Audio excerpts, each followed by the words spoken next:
Yes, hello everyone. Welcome back to my YouTube channel, Batas with Attorney Claire Castro. Today is November 18, 2025. But anyway, sir, you have filed already today cases against Zaldico. Ayan, nag-file na sila. Zaldico. So I suppose ang susunod yan would be arrest warrant and then extradition. Why should I listen to him when he's abroad?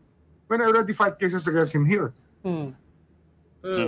Why does he just obey the law?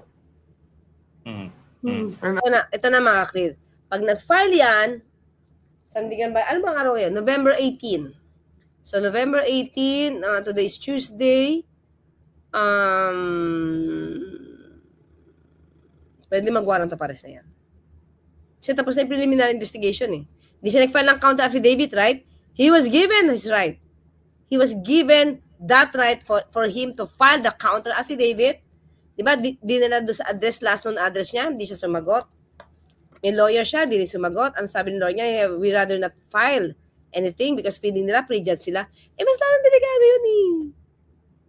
Sa akin mga clear, itong analysis ko dito. The reason why hindi na magpa-file si Atty. Rondain ng counter affidavit because mapipilitan sila pumunta sa consul para makapanumpa. You can file a counter affidavit na hindi ka manunumpa. Affidavit nga eh. So, yun yung ayaw ng kliyente niya. Mapunta siya sa jurisdiction ng Pilipinas. Kasi pag napunta niya sa jurisdiction ng Pilipinas, hindi niya alam kung mahuhuli siya o hindi. Kaya hindi siya. Kaya yung sabing, kasi may death penalty, may death threat siya. Meron siyang prejudge na. Alam mo, if you believe that you did not do anything wrong, i-advise mo sa kliyente mo, na go ahead, let's fight for it. Ilaban natin kaso mo. Kaya natin yan. Dapat ganon. Mukhang si Saldi ang ang mukhang ayaw. Wala namang magagawa si attorney. Kung mismong kliyente niya, yung ayaw, humarap sa consul para manotarize yung kanyang sagot. Diba? And subject himself to the process. Yes, sir. So, sir, tatama ba? I suppose nga, the arrest warrant will follow and then a petition for extradition? Wait. Dapat pagkaisipin niya na magkakaiba ang isip ng DOJ. Yes, we will do all campaigns necessary to make him come home. But probably the most painful campaign would be a social media campaign wherever he may be so that the people there will tell him to go home. Oy, sipat-sipatin nyo nga dyan si kahit nasaan siya, sipat-sipatin nyo, itsura niya, ito itsura niya. Mare-red notice na to pagka may warrant of arrest. What do you mean, sir? Kasi if he's in Chile or if he's in South America, we'll go through the social media of that country to make sure that they all know that there's a fugitive by that name going around the country, and we will put his name all over. There are a lot of reports on social media about his whereabouts. Do you know where he is? Oo nga pala, sorry pala. I was thinking of Bato. We're talking of pala extradition. Yes. Sorry, stand corrected. State to state, pwede extradition proceedings. Inisip ko kasi yung surrender. Nasisip ko si Bato. Sorry naman. Boatsman. And it's not anymore as easy as it was before to hide anywhere in the world. Social media will catch you. Do you know where he is? Now? Yes. I have not asked, but I can find out.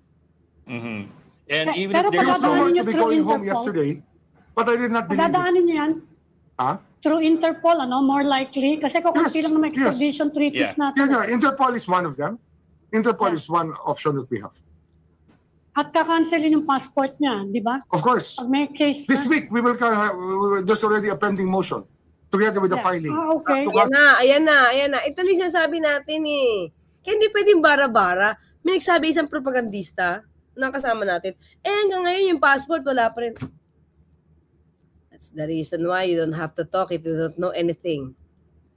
Magpapropaganda lang.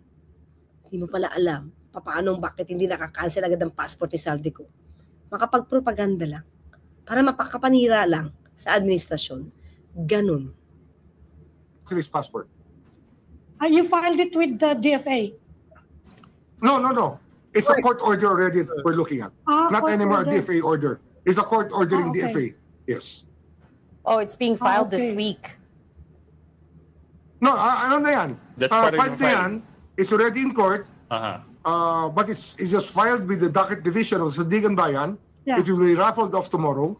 And after the raffle, the court itself will have to rule on whether to issue a warrant of arrest and to whether or not to cancel his passport. Naku, kung mararaffle yan tomorrow, Wednesday, baka Friday.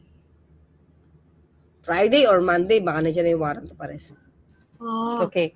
Okay. Okay, sir, I know you have to run, but just very quickly, if I could just cross over to the issue with Senator Bato de la Rosa. Of course, you made a lot of headlines for saying that you already have a copy of the ICC arrest warrant. Yes. But when we asked the DOJ and the DFA, wala pa naman daw silang kopya and they don't know where you got yours. It's a complication with the ICC.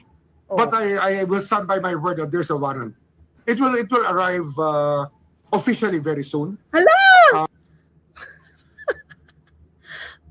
Sige, ombudsman, wag naman padalos-dalos. Matatakot na naman yan si Senator Bato. Ikaw na lang. Hindi na nga nagpupunta ng Senado. Talaga si ombudsman, tinan mo, nakangiti pa. Naman eh.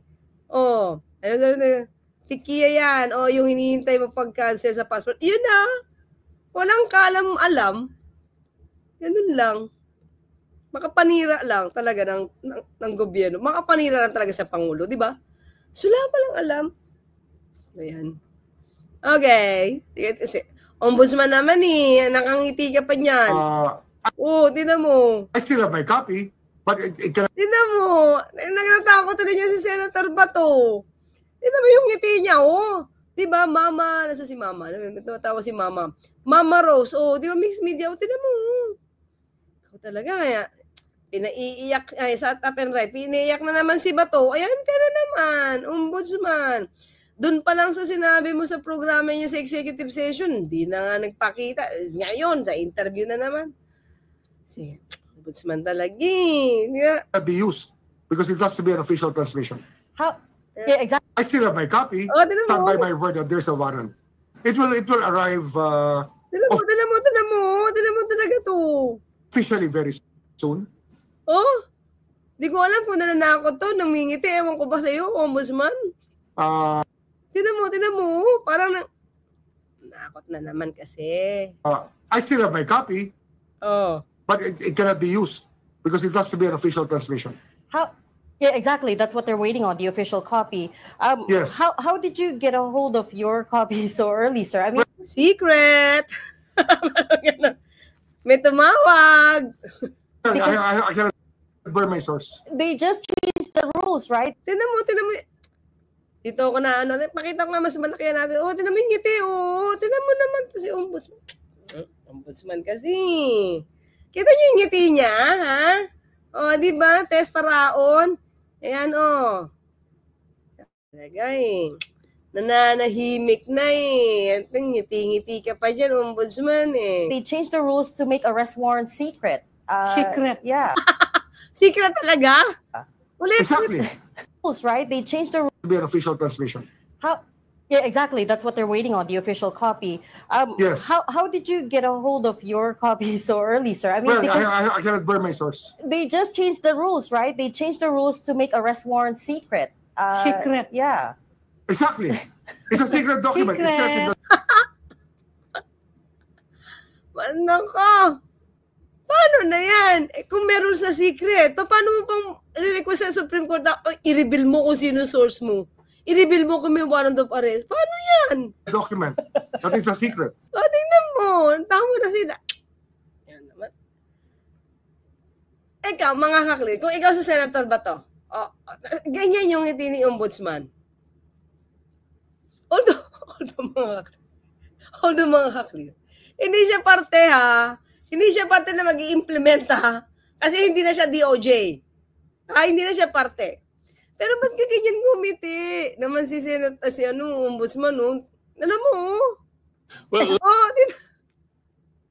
Hindi ko alam kung mangingiti ako sa kanya. Grabe. Hindi ko alam kung nang-aasar ba si ombudsman or hindi ko alam.